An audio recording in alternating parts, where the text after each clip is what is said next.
Hello, people! Thanks for joining me for Tele Time. I'm Scotty D, and this is an '88 Fender Tele. We gotta put her all together.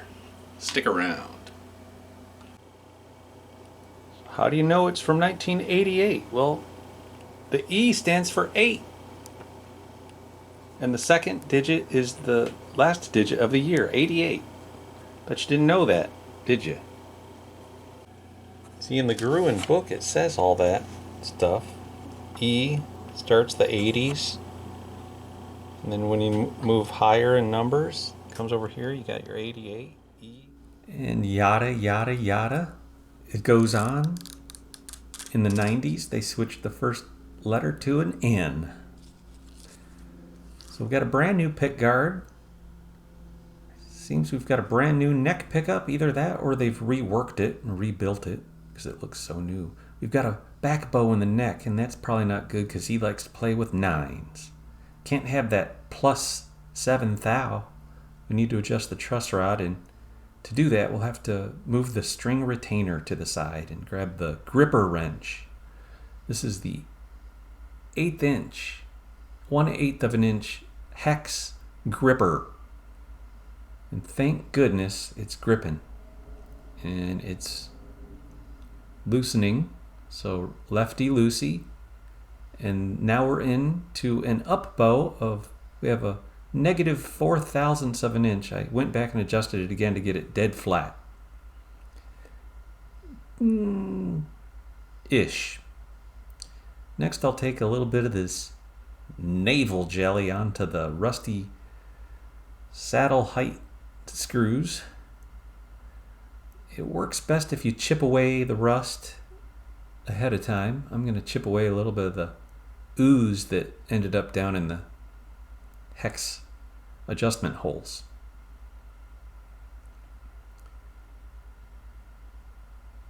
Finger cheese. I'll use a lip brush to apply a little bit of the navel jelly, rust dissolving gel. Let it sit for 5 or 10 minutes. Come back and I'll whip out my hummingbird brushes. They're little brushes, pipe cleaners basically, and you use them to clean out, or you can, search Amazon for hummingbird cleaning, and hummingbird feeder cleaners. You'll find these guys if you don't have any. They're really good for cleaning small parts. I'm just using Simple Green and water to get rid of the navel jelly, and then I'll go back over it with some WD-40. I'm actually going to end up backing these saddles all the way out of the bridge, and which would have, you could do it a million different ways, but one way or the other you want to get all the threads cleaned up, get the rust off of them, and here's my little can full of springs. He didn't have any of the mounting screws or springs for the pickups, so I had to cobble things together. I ended up switching out those springs. They weren't quite tall enough. Those 3 pickup springs needed changed out. I realized a little bit later.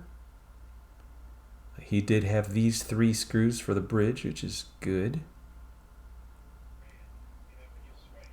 We'll get those installed with my torque setting on its lowest setting.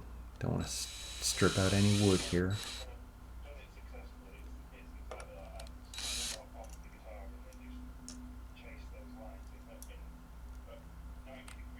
It's Tele time in Nashville. What would you call this color? Some call it blonde. I call it banana yellow. I'll go backwards and then forwards. Make sure we don't cross thread the screws.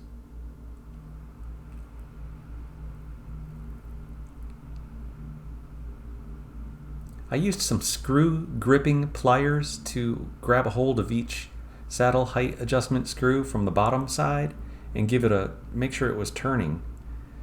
And then it's a okay, it's a 1.5 hex for the saddle adjustment screws, but this here, we've got a problem with the neck pickup that the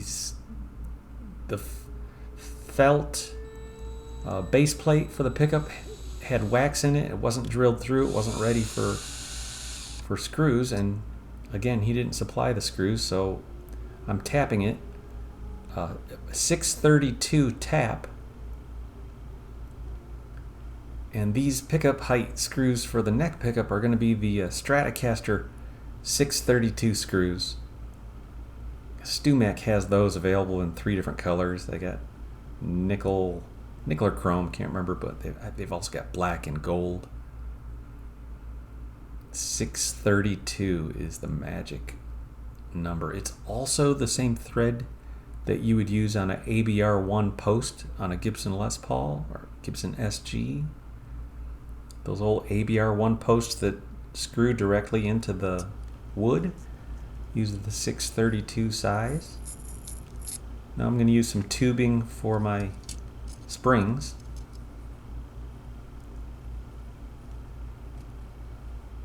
And then we'll mount the pickup onto the pick guard. I had to use my thread finder and my good scissors.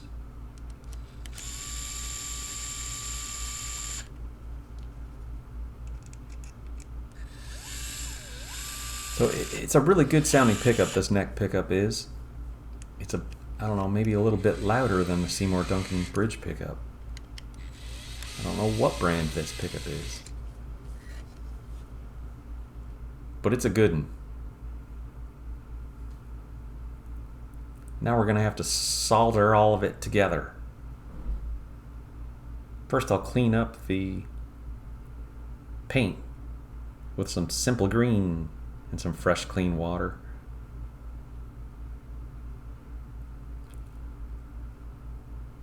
Get all that old dirt from the original pickguard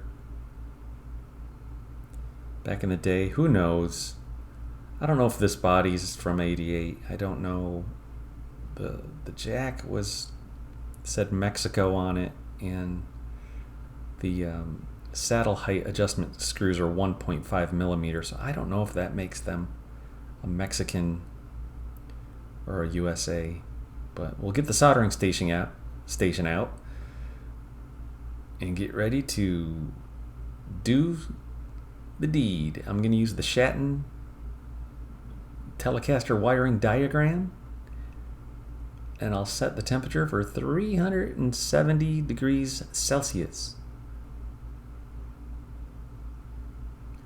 I'll remove a couple of these nasty old globs of solder that were left over from the previous work. I like to use this little poker. Sometimes it works. Get that hole opened back up to accept the new wires. I'm just going to grab some of this off and pull it off this glob. Those of you guys that watch me every week realize, but I have a fart fan installed right into the wall, right above my bench. So it helps move the soldering smoke up and away from the camera and my face and off in the direction of the wall behind the bench.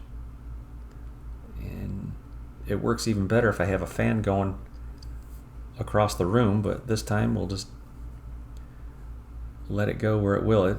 It was going in the right direction. Now I'm going to attach some of the ground wires. I've got a brand new ground wire right here that's going to connect the two pots together.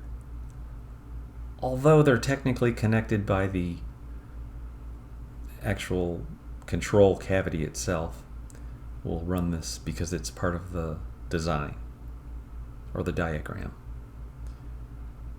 Now I'll attach the lead wire. Well, I'll prepare the lead wire, or this is the hot output wire. It goes to the tip of the jack. Now this is the neck pickup lead wire. hot coming into the switch. We'll get it in there and we'll clip it. I use these nail nippers now. They work real good for nipping wires. But I bought them as they're for fingernails. And this is the bridge pickup. It's that Seymour Duncan. It's a 4-wire pickup, but we're only gonna use the main lead wire. So that's why those two are attached to each other. After the lead wires are soldered into place at the switch, we'll connect the ground wires at the pot. I won't connect them to the same area, just in case the two pickups from different manufacturers have reverse polarity. I need to make it easier to switch the ground and the lead on the bridge pickup wires if needed. Or maybe I'll do it to the bridge pickup if needed.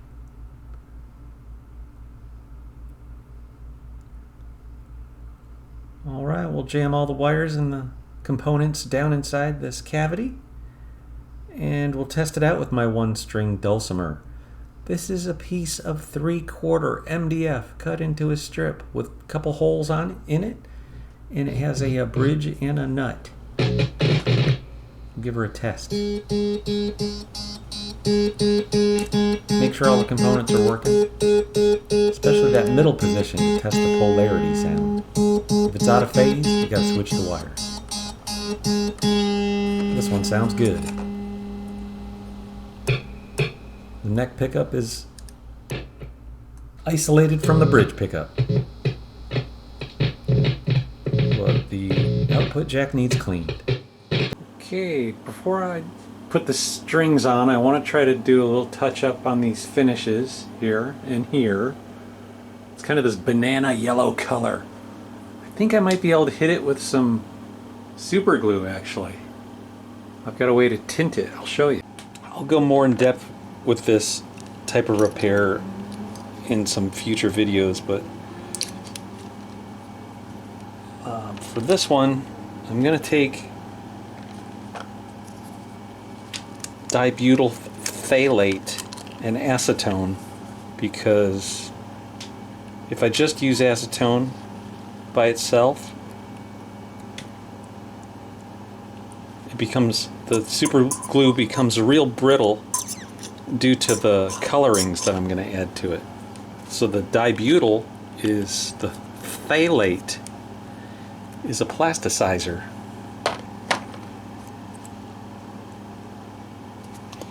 Okay, now in this one I'll put the super glue. But in with the acetone I'm going to put the color. And then once the color's mixed, I'll add it to the super glue. And then I'll drop it on the guitar. I don't know if it's going to be the right color, but I'm going to guess. Alright, so here I am mixing in. Well, I lost a little footage, but what I did is I mixed in the titanium dioxide into the acetone and phthalate mix. Add a little bit of that straw blend-all powder, and then mixed it with the super glue and dropped it into these couple areas. I accelerated the guitar and let it sit overnight. Now I'm filing away trying to get it level. The color's not great, so I think I'll mix up a little sealer first, because whenever you mix in color into super glue, it does become a little off. It's not quite as hard. So I'll accelerate it and I'll drop in some more flexible, hard clear. And I'll do it with a little bit lighter viscosity fill and finish glue boost. I'll also add in a couple drops of satin lacquer. I'll add in 1 drop of dioxane. And then I'll accelerate again, brush it on again, accelerate again, do that 3 or 4 times. I'll accelerate with the paper towel. I spray the accelerator and the paper on the paper towel over by the fart fan and then move it over to the project. Now I take some of that bullseye, that Zinza, and take a little more of the titanium dioxide. You can get this on Amazon. People use it to make soap. It's a big ingredient in sunscreen, but it's also in a couple foods, which makes me wonder why the FDA allows that weird chemical in our food. I'm going for a little bit more of a banana yellow color, and that's it. Titanium dioxide mixed with Mixol Canary Yellow. We'll just spot it on here. I'm going to grab a better, newer paintbrush here in a second and throw on about 5-6 coats of this color. I was in the ballpark, but not quite there. This looks like we're getting about to second base here on this color now. Closer anyways, more of a pastel. Now I'll take the ultra thin Glue Boost Fill and Finish and mix in a little amber master tint. I'll wipe that on with a lip brush. Well, this isn't a lip brush, this is more like a micro applicator brush. I think they can use this on their eyebrows or eyelashes. Those women. I'll just blot it on, restring the guitar, and end this video here. I might sleep on it. I might come back and try to touch this up some more tomorrow. Sometimes the ideas come to me overnight and I go, maybe it's good enough. Maybe I'll get back to work on it and try some more. It doesn't have to be finished for this video. It was just a little side item on the invoice. Nothing to get all concerned about. It's just we're trying to make progress here, not perfection. Thanks.